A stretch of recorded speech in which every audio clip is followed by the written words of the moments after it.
afternoon, ladies and gentlemen. We are going to see a procession of somewhere about 3 dozen large steam engines. Steam engines of this nature on the road take the form of steamrollers, steam tractors, road locomotives, steam wagons, and other types of steam engine, including ploughing engines, of course. The first one coming into the arena this afternoon is a steamroller manufactured by the firm Charles Burrell at Thetford in Norfolk. It belonged for a long time in commercial use to a firm at Walls, just outside Blackpool, and it's now in the ownership of Malk and Lorraine Woodbine, who also hail from the other side of the Pennines. It was built in 1904 and served the firm of Isaac Ball for a long time in commercial use. Following on is Paul Bloom's Garrett steam tractor, a 4-horsepower machine built in 1918, and it saw wartime service in the First World War. These sorts of tractor, smaller than a road locomotive, which is the engine which is following on, were used for general haulage of smallish items, market gardeners, for example, and other people taking goods to market. The large road locomotive coming into the arena now is owned by John Selby and Sons, as it says on the canopy side. That started life back in the First World War time. The military at that time bought quite a large number of machines of that nature. They were used for hauling guns. A lot of them served in France and also in Belgium in the wartime, and they were used by Ministry of Munitions and other parties at that time for general haulage. And of course the problem was that, as you can see with this machine, smoke comes out of the chimney, and therefore the people on the other side, as it were the Germans, could note them from a distance and cause them to be homed in on with the guns. And it was not very long afterwards that petrol engine tractors came into being, Holtz in particular from America, and the use of steam engines was then ceased.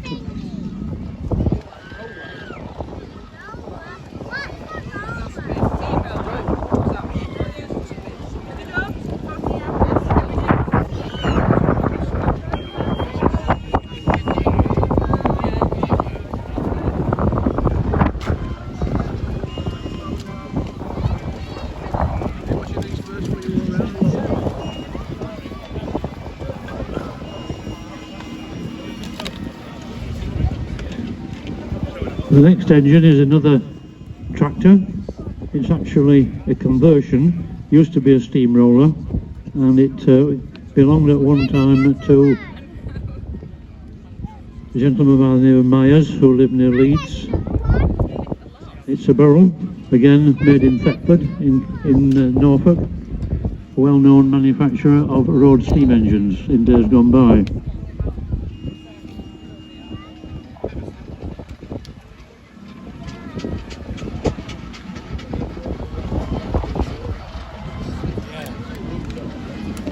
The large Fowler engine following that Burrell is actually a ploughing engine. Now if you note, underneath the actual boiler itself there is a winding drum. That winding drum contains a large length of wire rope, and this engine worked in tandem with another ploughing engine of the same type on the other side of the field, and it drew a balance plough between them.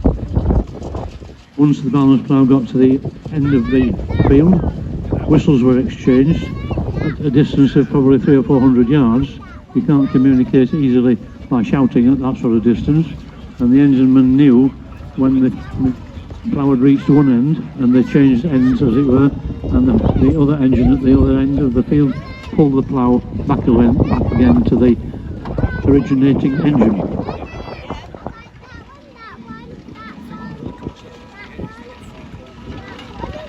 Another Garrett's tractor, this one owned by Peter Green, called Lloyd George. This one was built in 1918 and was used in by showmen at one time and eventually passed into preservation.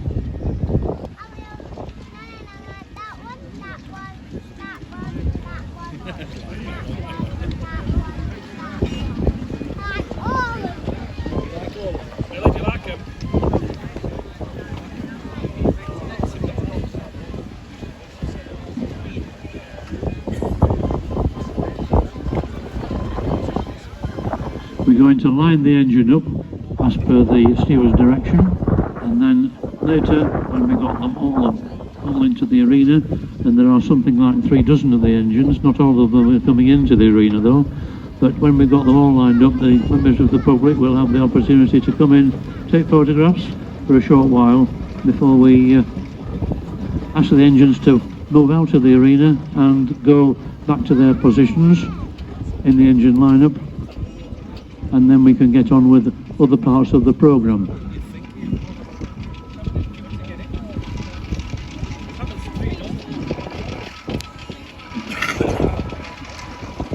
Peter Green has brought 2 engines into the event this weekend.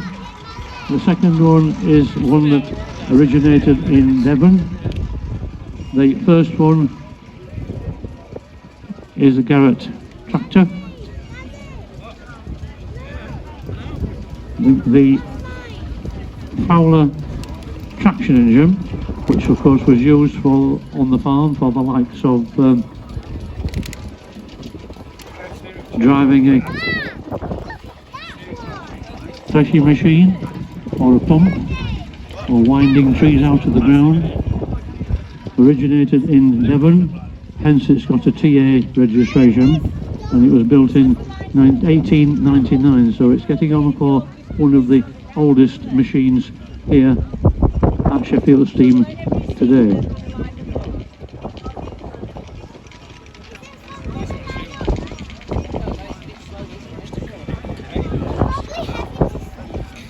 The Fowler ploughing engine, just passing the commentary point at the moment, is a Fowler owned by the Fleer family from Curtin Lindsay and driven by a gentleman who most people on the rally field know as Sparky. Sparky's looked after this engine and the other engine owned by the Fleer family for quite a long time. I know him as Gordon because that's his proper name, and he's not wearing his usual red overall, but he's a regular participant in this particular organisation here, and we're very pleased to see him here on the rally field today.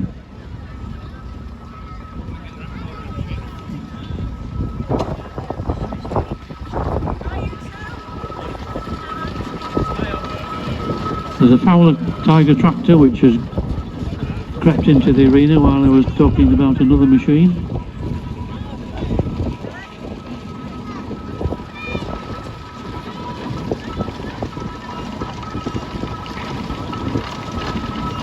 That one, I believe, is Rob Tyler's Fowler Tiger tractor, 1919. Supplied to the military as well, and Rob bought it at a place called Heckington in Lincolnshire, where there's a 5-sail windmill, which is most unusual. He bought it at a sale, and at that time it was on a load of pallets, but he bought it and he put it back together again, and it's now in working order, and it has been for quite a long time. Rob purchased it, I believe, in 1996. That's followed by an Evening and Porter X-roller with shiny brasswork on the front and back, and a dynamo. When it was in use as a steamroller a long time ago in Kent, it had a tank on the front of it as well for water, for water sprinklers, but it's been resurrected and appears here today as a small showman's type tractor.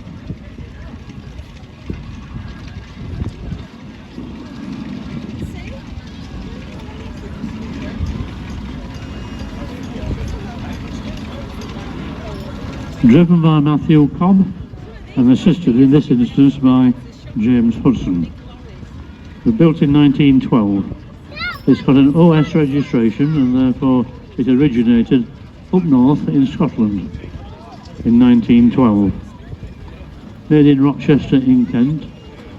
Rochester, or should I say Stroud, was the location of Aveling and Porter's works. Aveling and Porter built many steamrollers. In fact, they built more steamrollers than all the other steamroller manufacturers in the UK over time.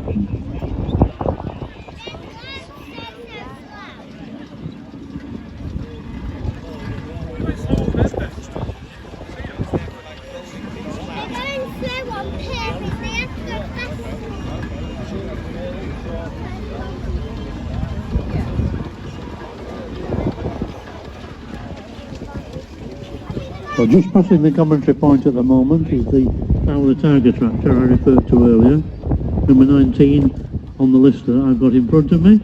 Unfortunately, there is no programme here, so it's not easy for me to identify which engine is which at any one time. Rob is very used to this machine, he's driven it for quite a long time. Followed, as I said before, by Derek Webb's Aveling tractor, made in Rochester in Kent. Shall I say just over the other side of the River Medway, in a place called Stroud. But the reason Thomas Aveling in 1880s chose to use Rochester as a location was, of course, because it was well known in the circles that a certain Charles Dickens was there quite a long time.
Passing the commentary point at the moment is another Aveling and Porter roller.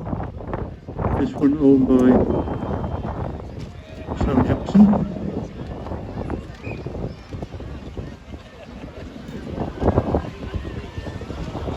He was here last year with it.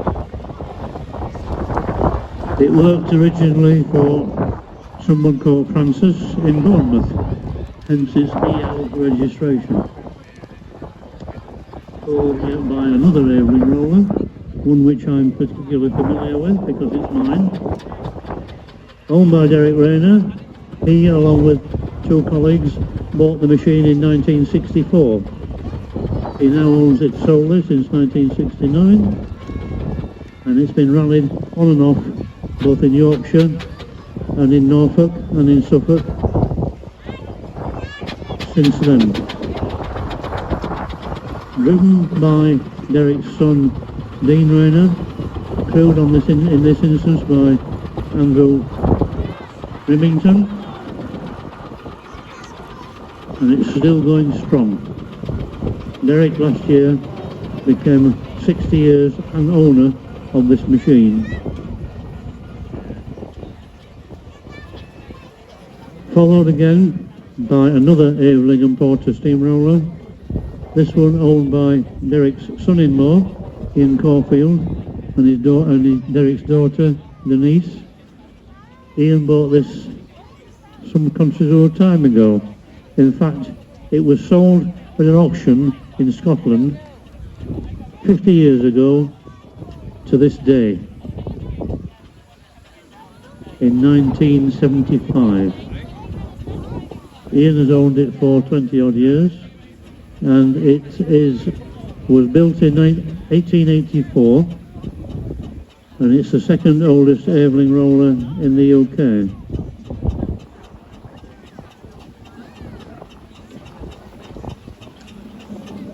Recently fitted with a new awning in the style of the one that was originally on it when supplied to Acton Local Board in 1884. We're fortunate in that there is an illustration in a newspaper dated the late 1880s in that this particular roller features in this illustration very, very far away, but it did have an awning on it very similar to the one that it's sporting now.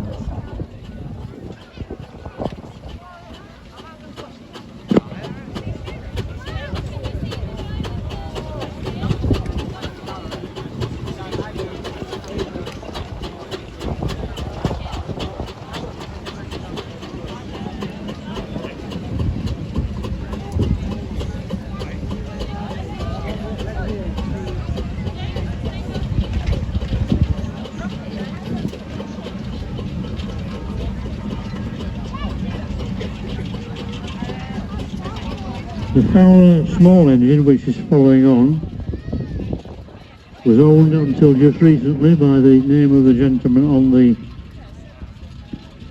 canopy side, namely Bill Lowe, but the present owner, Tom Saunders, who lives in Barnsley, has owned it for about 12 months, and is just coming to terms with its peculiarities, as it takes some moment time to actually find out what an engine will do, how an engine will do it, and what it's capable of. It's a compound, so in other words there's a small cylinder and a large cylinder. It was built in 1927.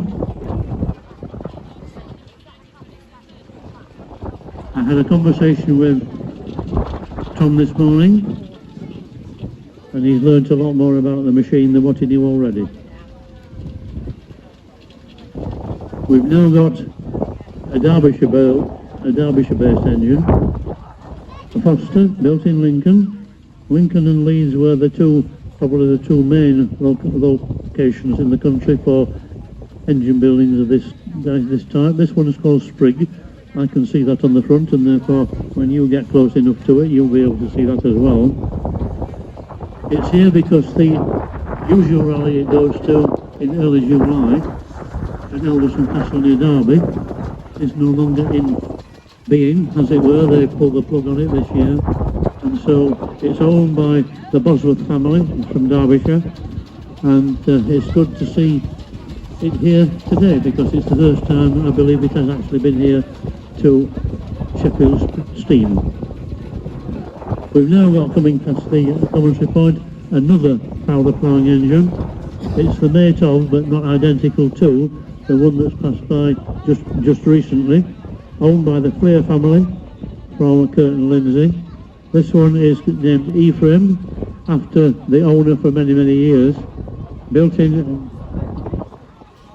early 1900s, 1913, thank you.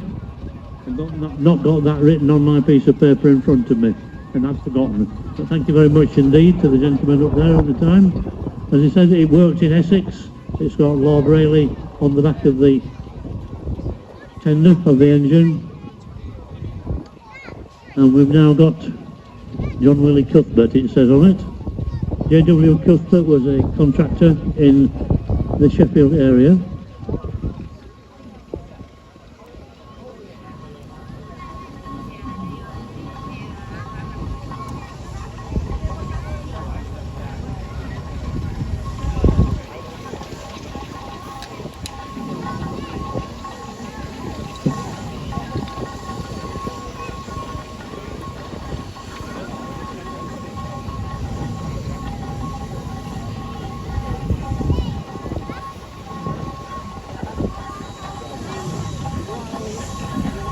The Fowler Road locomotive is actually owned by Dave Norris, or should I say perhaps his wife, Michelle, and it's lettered, as I said, J.W. Cuthbert. Cuthbert was a contractor just outside Sheffield, and it's been owned quite a long time in this particular area.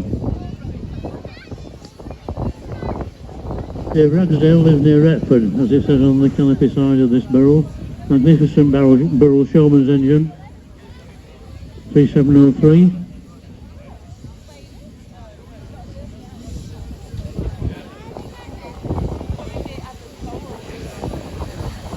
It was new to Wynn's heavy haulage contractors in South Wales, and it was here last year in a company with another engine that also worked for Wynn's of Newport in South Wales. We had quite a feature of a coming together of the two engines. They've not been apart, not been together for quite a long time. Another Fowler coming past me, rattling considerably. One thing that Fowlers are noted for is gear rattle. Driven by the owner's husband, the owner being Mrs. Lost my place on the piece of paper.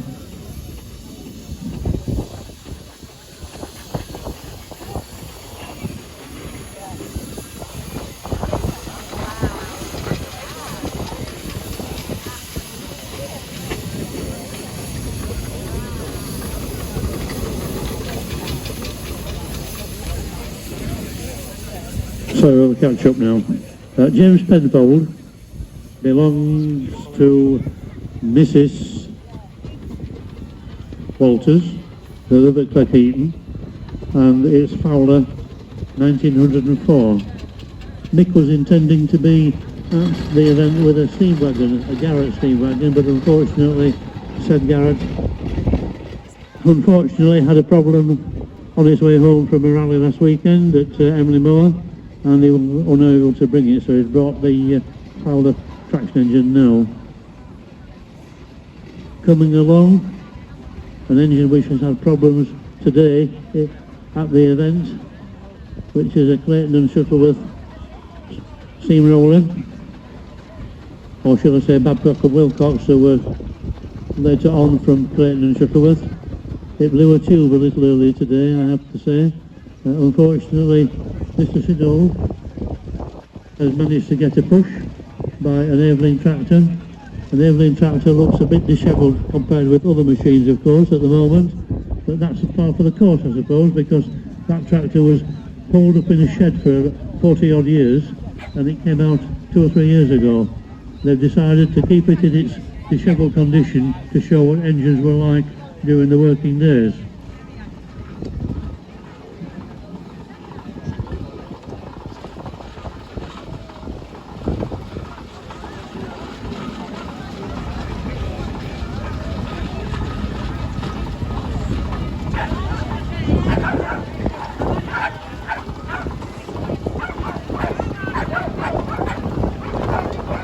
The engine, which has just passed the commentary point, the green one, is owned by David Palmer from Papplewick in Nottinghamshire. That again is an engine which is here and not at Elverston Castle next weekend, because Elverston Castle next weekend is no longer. But David very kindly brought it along here. Ruston Proctor, as I say, built in Lincoln and very well restored. The family had a Ruston roller as well, which has been around for quite a long time. David and his father rallied these things way back in the early rally season, rally times, and it's good to see him here with that Ruston Proctor agricultural engine now. Following on and just passing the commentary point is a Fowler maroon flying engine.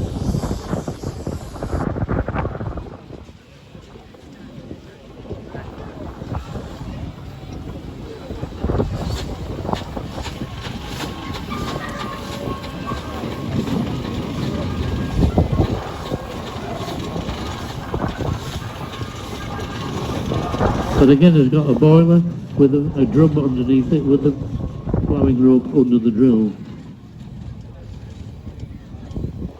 The Pantry brothers own 2 of these machines. The other one's not here at the moment, of course, because that is being worked on, but they were capable of having a ploughing engine on one side of the field and another ploughing engine on the other side of the field and pulling the balance plough in between them.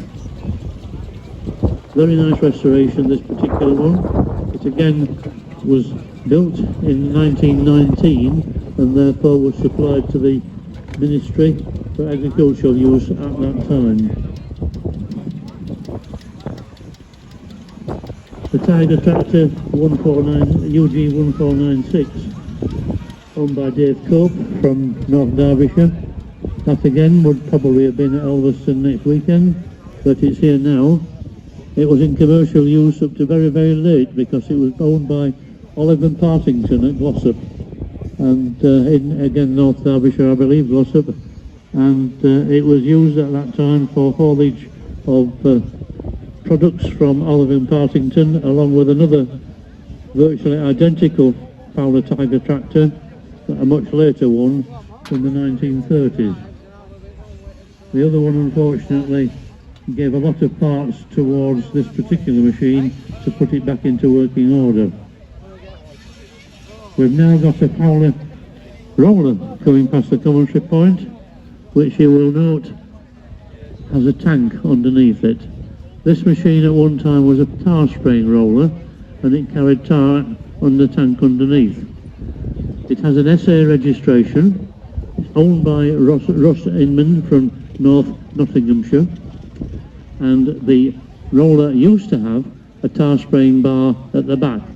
On top of the tank in front of the flywheel there was a pump, and it used to tar spray, and then followed up by a tar gritter by a Fowler roller, and eventually rolled by another Fowler roller later on.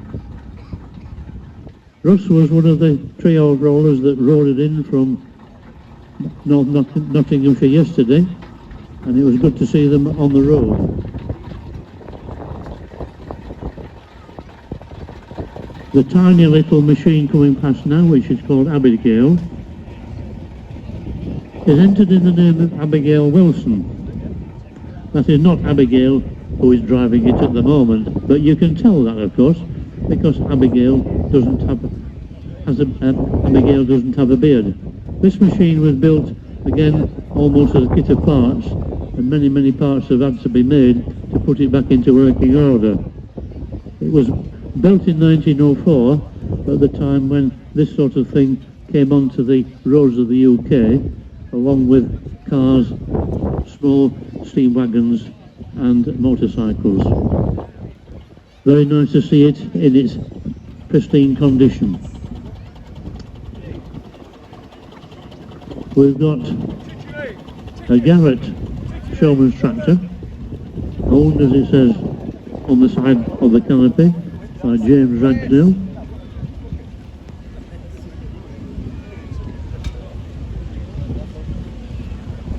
Who is driving the machine? It's called Invincible.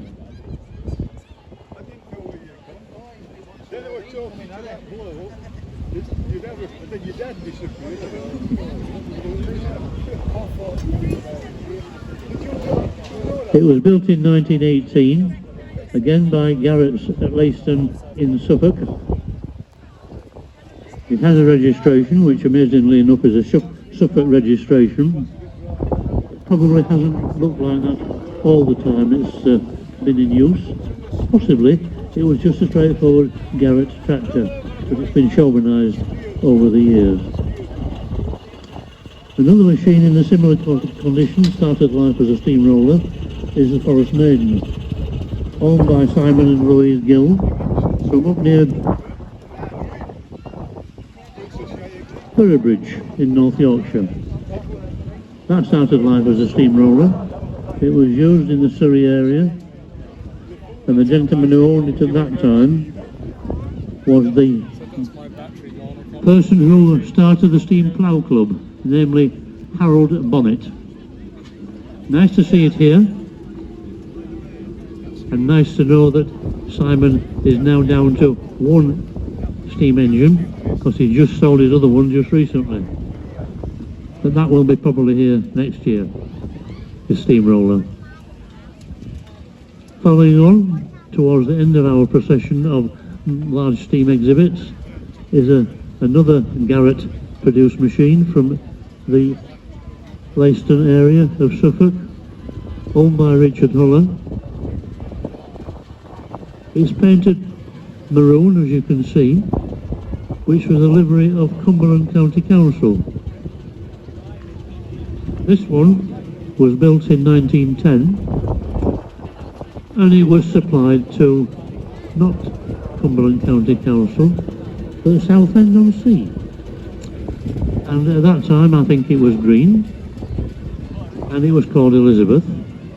It went to war. It was commandeered by the war surplus or war machinery people in 1918, 1919. Whether it went to the continent or not we don't know because no records exist, but it came back and it was sold at auction. In the meantime, the promise that the government had made to the council at Southend had been broken because they bought themselves a new Eveling and Porter machine. This one was subsequently sold at government auction to Cumberland County Council, for whom it worked for many a long year, and Richard has now been able to restore it to its original pristine condition, apart from the fact that it's not original because it's not green and it doesn't show anything to do with Southend on it. But it was in working order and working for Cumberland County Council in its present format. Coming on behind Richard's Garrett steamroller is Andrew Bigland's magnificently unrestored machine. There is a nameplate on it, a cast aluminium nameplate, which is the significant item because it's where it came from in commercial use. It came from a place called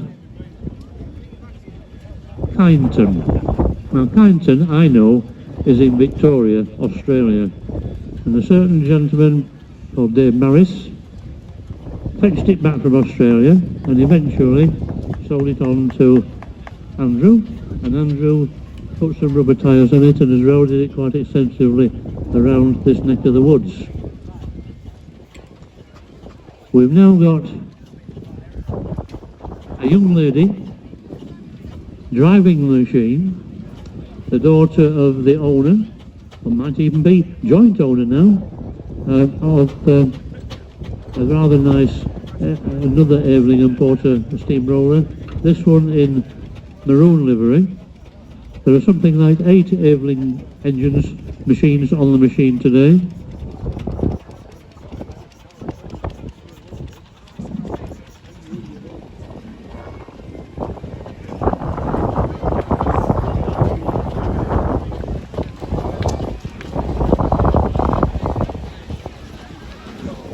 It's in the ownership of the Fletcher family, and it's Laurie Fletcher's, and Laurie's sitting on the brake wheel, as is my wont from time to time on a brake wheel, with his straw hat on.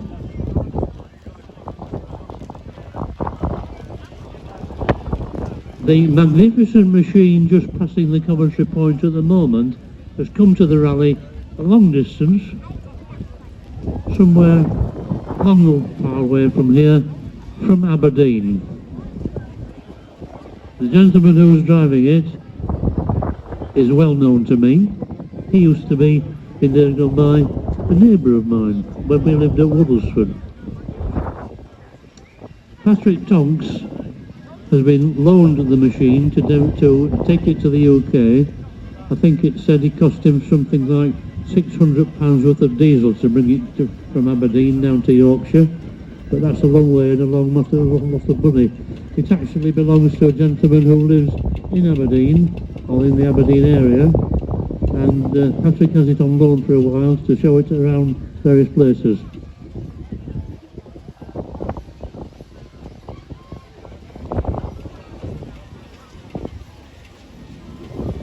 The owner is a well-known traction engine enthusiast by the name of Mike Dreeland, just outside Aberdeen.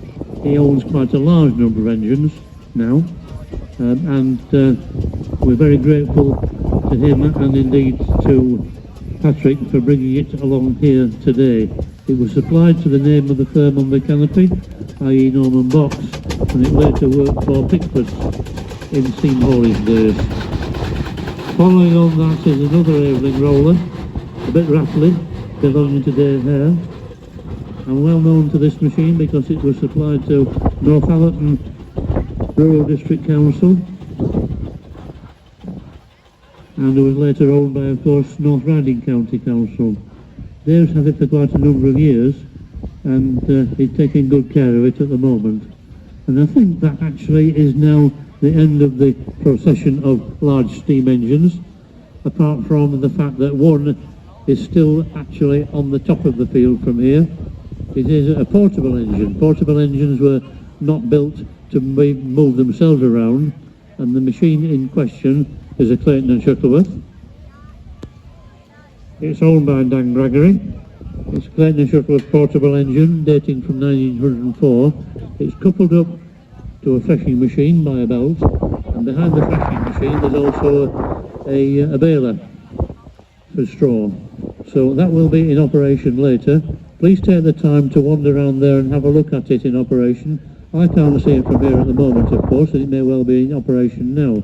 But once the large engines have finished their perambulation of the arena and got sorted out and lined up, we're going to open the arena up for 10 minutes or so for members of the public to come in when it's safe to do so. And then after about 10 minutes we will give a minute or two's warning to clear the arena.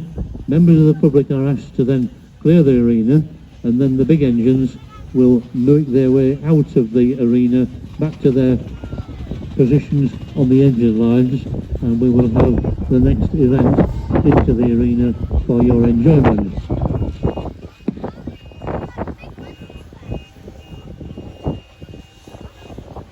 Are we all ready?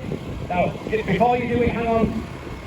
It's going to be fairly loud, okay? Now, you thought the little steam engines were loud. This is going to be really loud. So if you do have a nervous disposition or you don't like it with the loud noises, either make yourself scarce within the next few seconds or put your fingers in your ears. So I'm hoping some of our drivers are on their machines and they can hear me. It's quite loud in there with all the heating and all that business. Let's see how many we get. Are we ready? 5, 4, 3, 2, 1, make the noise!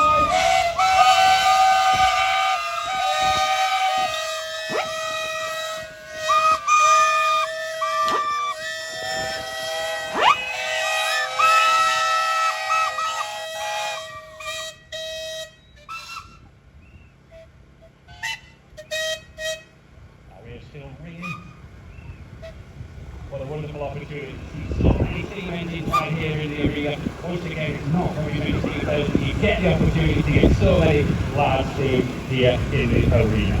Once again, a huge thank you to all our drivers, owners and operators. Let's give them a big round of applause for fetching them into the arena. Well done everybody, thank you.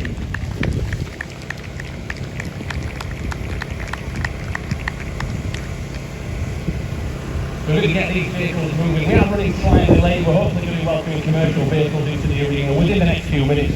For that I do apologise for. It just happens that way sometimes, but great to see so many vehicles in the arena.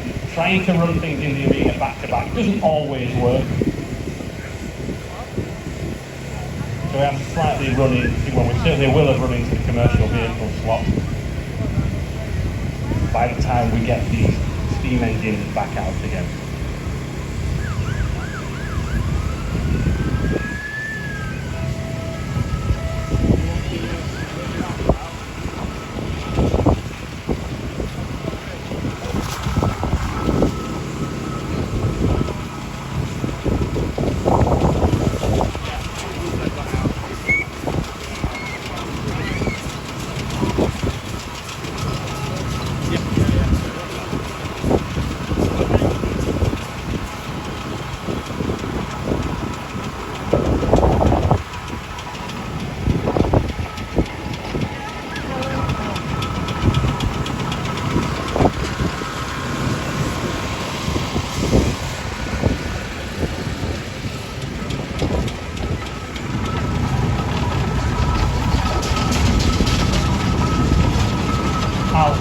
Apparently we're leaving that open, some of the steamers are going out that way.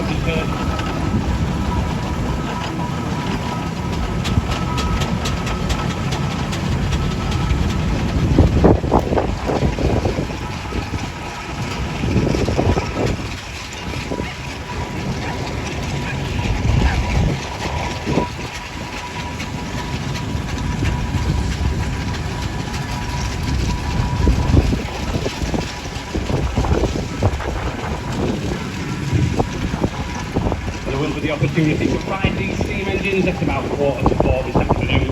Come and see us at the commentary box, where you will get the rare opportunity to climb aboard and enjoy a circuit around the arena here at Sheffield for a small donation. And a huge thank you to Derek for taking us through the world of large steam. Thank you, Derek, and no doubt we'll be speaking to you tomorrow. We're going to do it all again.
As you can see, there's no smoke coming out of the front one.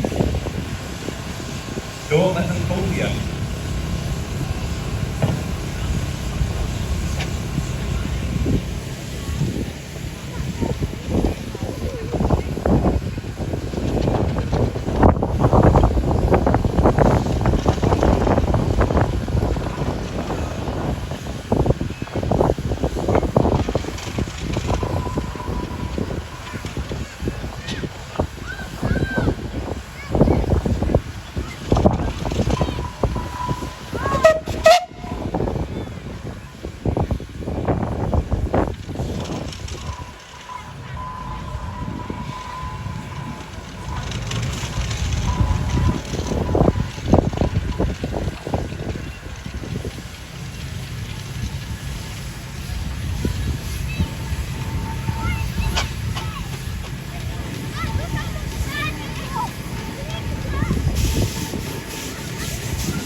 running ever so slightly late, and of which I do apologise for.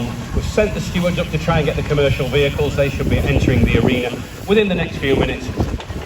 Now, of course, this is a steam rally, so we can't really say to the steam engines, on your way. These are the stars of the show, and having all that wonderful knowledge from Derek and, of course, the wonderful beats in the arena. It's a fantastic opportunity for all to see, smell and experience. And just to top it off, if you want to have a ride on one, 3:45 this afternoon, stick around. Might be a bit of a wait, but I promise to get you all on.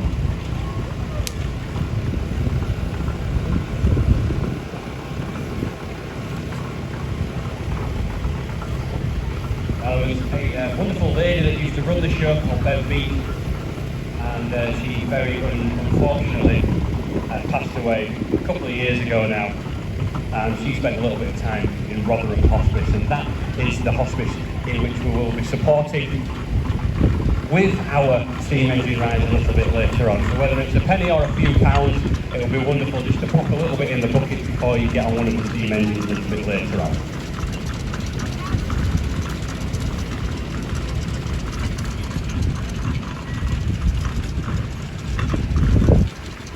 Now, the Beach family are still very much at the forefront of this show. Robert and Ian, both son and husband of Beverly, are still running the show right now. So big thank you to the Beach family and all the members of the club that run this wonderful show.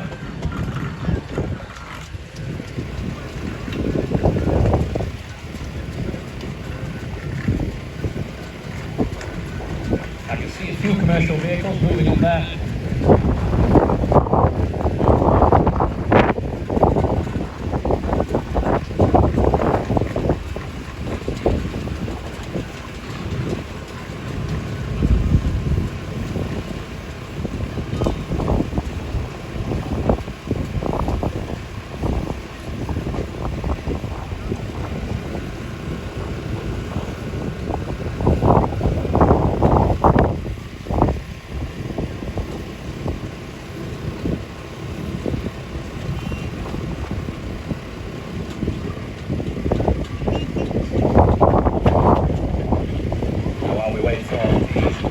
To depart, we are Swallow's ratty old tractors.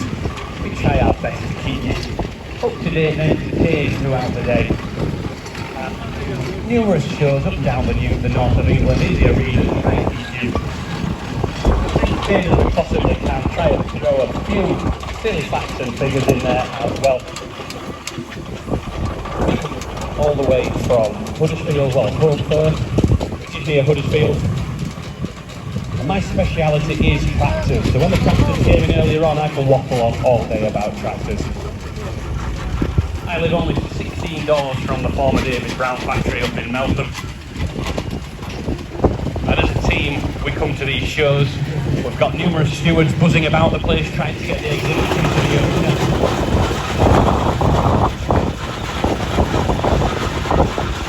And last weekend we were at the Embley Launch Steam Rally. This weekend, and then in 2 or 3 weeks' time we're at the Aqua Steam Fair, which is the 19th and 20th of July. Not quite as big as this one, however it's a fair good day out. So 19th and 20th of July, we're going to do it all again. Not quite as many steam engines, still a wonderful day out. And then I believe it's 27th and 28th of July. We're going to be at Willow Fields campsite.